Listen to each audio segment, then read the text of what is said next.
This is Watch Fox Sports Zone. More sports coverage than anyone else in the Midlands.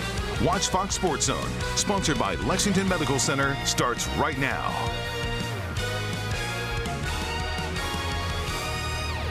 Welcome into Sports Zone, everyone. I'm Sports Director Matt Dowell. Thanks for staying up late with us tonight after college football. Week 3 of the high school football season action tonight, and you guys stayed up late for this, so let's waste no time and get right into the highlights. The Camden Bulldogs hosting the Ridgeview Blazers in our Sonic Friday Night Rivals game of the week. First quarter, Ridgeview QB Trey Howard hands it off to running back Aiden Keefe, and Keefe runs it into the end zone for the first score of the game. The Blazers take the first lead up 6-0 in this showdown. Second quarter, Camden QB Wyatt Thompson from the 39-yard line connects with his receiver Trayvon Wright, and Wright is gone. Bulldogs take their first lead of the game. Now, this was an eventful second quarter. Staying with the Bulldogs, this time deep in their own territory. Thompson letting it fly. Tylen Drakeford makes the catch, and he is out of there. Nobody in his sight. Takes it all the way to the house, strolling into the end zone, and Camden building on their lead.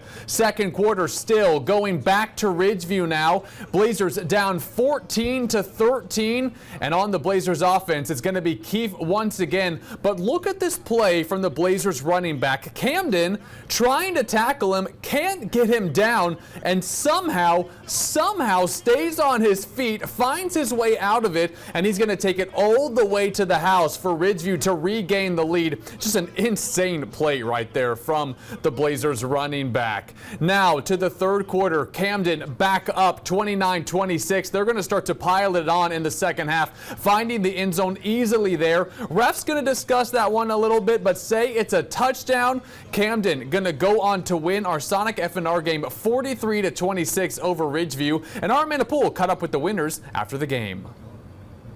Thank you, Stacy. Obviously very excited about the win here with Coach Rimpf. Coach, you guys came out in that second half. Your defense really responded. What did you see? Yeah, really proud of our guys. Second half, shut them out. Beat them 23-0 in the second half. Really proud of our defense. That's a great offense. We caused turnovers, made plays. Offense was steady, scored 3 touchdowns second half. Really proud of these guys. They had a great game. You said the message for this season was new challenges, but same expectations. How did you guys meet those expectations tonight? Expectations to win at Zemp. We were able to get that done. New challenge. We never played Ridgeview since we've been here. Never played them, so new challenge for that. We're excited. It's a 5A team we just beat at Zemp. I'm thrilled for these guys. Great win. Great win. Well, congratulations, Coach. You guys won our game of the week. Shout out to Coach Rimpf. Congratulations to the Camden Bulldogs on that victory. What a win for Camden. They're on fire right now. And our Sonic Friday Night Rivals continues next Friday, September 20th, with Newberry at Fairfield Central as the Bulldogs will travel to the home of the Griffins. Two teams who are playing really well right now, so this should be another good one. Kickoff at 7:30 next Friday at Fairfield Central. And if you'd like to watch next week's Sonic Friday Night Rivals, here's how you can do just that. We broadcast all of our Sonic FNR games on our digital channel, Watch 57.2. If you guys have Spectrum cable, that is channel 1250, and we live stream all of our FNR games on our digital platforms at WACH.com, the Watch Fox app, our Watch Fox Facebook page, and this year we've added the YouTube page to the mix, so you can watch it on our Watch Fox YouTube as well. Well, let's continue our Week 3 highlights. The Dutch Fork Silver Foxes hosting Gray Collegiate in a showdown between two powerhouse programs. Gray Collegiate, of course, in 4A now this year. Dutch Fork, a 5A powerhouse. We're going to start this one in the first quarter. Tom Knott's ready to go. Dutch Fork quarterback Ethan Offing connects with his receiver Boykin Bickley. Bickley finds space here, takes it all the way home for the Silver Foxes to get this game underway. The PAT was good, and they lead 7-0 early on in what was a gorgeous night at Dutch Fork Stadium. Look at that sky. Later on in the first, Offing taking the snap in the red zone, can't find an open man, so he keeps it himself, and it pays off. Dutch Fork extending their lead up 14-0 at the end of the first quarter. Fast forward to the second quarter now. Silver Foxes in the red zone again. Offing hands it off to Isaac Shine, and the Dutch Fork running back taking it in for a touchdown. Dutch Fork winning this one easily tonight, shutting out the War Eagles 35-0 on their home field. Moving on to our next game now. Blythewood traveling to Keenan High School for this Richland 1 versus Richland 2 showdown. Blythewood coming into tonight's game undefeated, while Keenan is right behind them with a record of 2-1. Both teams would punt on their opening possessions, but Blythewood finally able to move the ball with a quick pass to C.J. Johnson, putting the Bengals just outside the red zone. And on the next play, Blythewood QB Johnny Collins hit Kanye Reed with a beautiful back shoulder throw, putting the Bengals up by 6 after a missed PAT, but the Bengals with a good start. On the ensuing drive, the Raiders were faced with a long 2nd and 15, but thanks to some slippery moves from Taheem McNeil, the Raiders converting. So some big-time plays there, and then just a few plays later, McNeil lined up in the Wildcat, took a direct snap, running it straight in for 6. The Raiders opted to go for 2, but failed to convert, leaving the game all tied up at 6. But it's Blythewood who's going to win this game on the road at Keenan as the Bengals win 23-14. Let's check out some scores from Week 3 action tonight. Lexington at home against Greenwood, but the Wildcats shut out on their home field as Greenwood takes that one 14-0. Sumter at one of their close rival schools, Crestwood, tonight. It's the Gamecocks winning 35-14. So Sumter continues to roll this season. Other scores from Week 3. AC Flora at home tonight against Lawrence, and the Falcons winning a close one, but a good win for them, 20-17. Spring Valley on the road at Catawba Ridge, and the Vikings losing this one 38-14. As we continue with our scores from Week 3. Lower Richland over at the home of the Panthers of Batesburg-Leesville, and it's Batesburg-Leesville winning this one by a couple of touchdowns over the Diamond Hornets. And in some Skeeza action, Wilson Hall getting a nice dominant win on the road at Lawrence Manning as the Barons win 42-15. The Barons are cooking right now, y'all, so don't sleep on the guys at Wilson Hall. Let's continue our highlights now. Let's head down to Panther country where Irmo was on the road at Carolina Forest. We picked this one up in the second half. Irmo up 48-0 already. They continue to pour it on as the Yellow Jackets tack on 6 more thanks to this Donovan Murph touchdown, that throw by A.J. Brand. 55-0 the score now. Panthers would continue to fight though, looking to end the shutout as Patrick Mullen airs it out to Raheem Frazier. The connection would put Carolina Forest in the red zone, and then Jaron Fox able to take advantage as he punches it in for the Panthers, putting it into the shutout. So Carolina Forest on the board, but Irmo dominating on the road tonight, 55-7. The Yellow Jackets remain undefeated. Back here in Columbia in the Skeeza battle, Heathwood Hall hosting the Hammond Skyhawks. We joined this one in the second quarter. Hammond already rolling, and they don't stop. Running back Emmanuel Johnson running in here for Hammond, giving the Skyhawks a 28-0 lead over Heathwood. Same quarter, Heathwood on offense, but the Highlanders pass picked off by Brewer Lamont, and the Hammond defense coming up with the big play there, and they make good on this turnover. Next drive for the Skyhawks, QB Andrew Turner hands it off to Kenson Holland. Easy touchdown for the Skyhawks. This was an easy day at the office for Hammond as they beat their Skeeza rival 48-0 at the home of the Highlanders.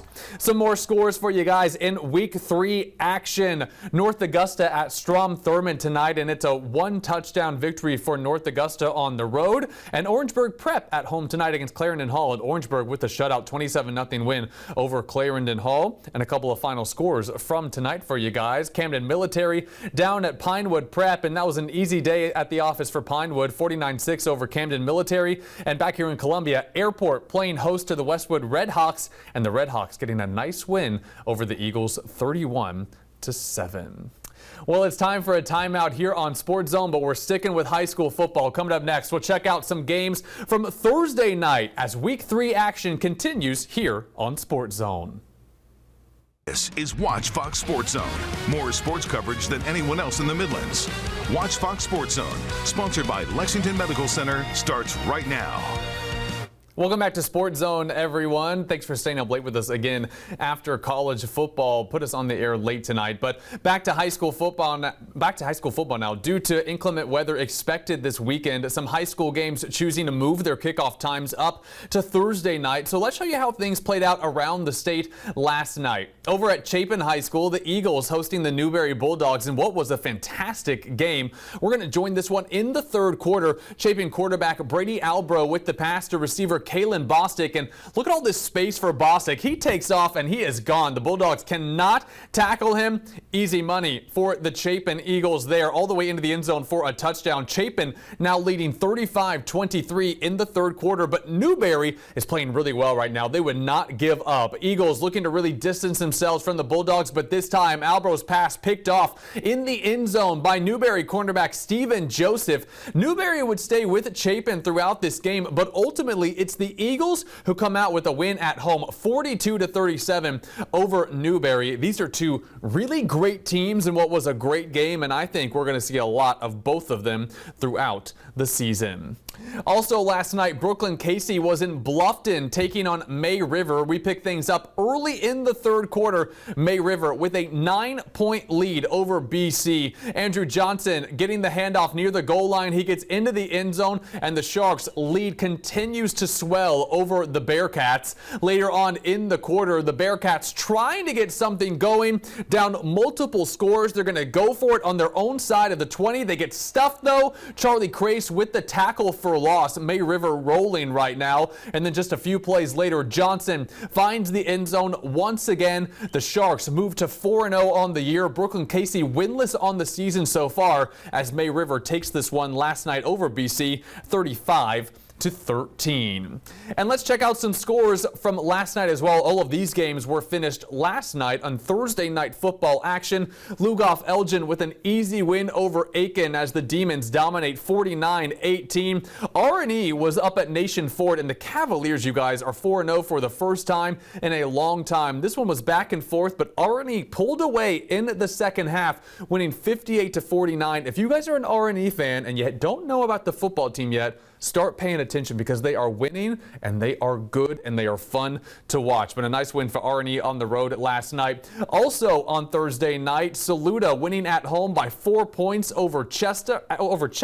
So the Tigers getting a good win on their home field. C.A. Johnson also at home last night, but they fell to Chesterfield 49-12. Other Week 3 scores from last night include the Pelion Panthers, who fell at home to Swansea 28-18. The Rebels of Mid-Carolina with a nice 21-point win over North Central. As we continue our scores from Thursday night action of Week 3, the Fairfield Central Griffins 33-8 over Louisville, and in Skeeza action, Cardinal Newman with a 28-0 shutout over the Falcons of Ben Lippen. And finally, some last scores for you guys from Week 3 action. Columbia with a 20-6 victory over Great Falls, and also in this action last night, Orangeburg Wilkinson with a 7-8 loss to Edisto. So Edisto with a good win over Orangeburg Wilkinson. And these are the final ones from last night. The Shamrocks of Eau Claire, a 13-point loss to Williston Elko. So the Shamrocks, a good game there, but Williston Elko ultimately getting the best of them. And then Richard win at home last night as well. They win 56-20 over Lawrence. Well, that's it for high school football tonight, but stay with us right here on Sports Zone. Up next, we're talking the major announcement from Gamecock Athletics Director Ray Tanner. We're going to hear from him about why he's deciding to step down, and we'll chat with the analyst of College Game Day as ESPN is in town for LSU South Carolina tomorrow at Williams-Brice Stadium.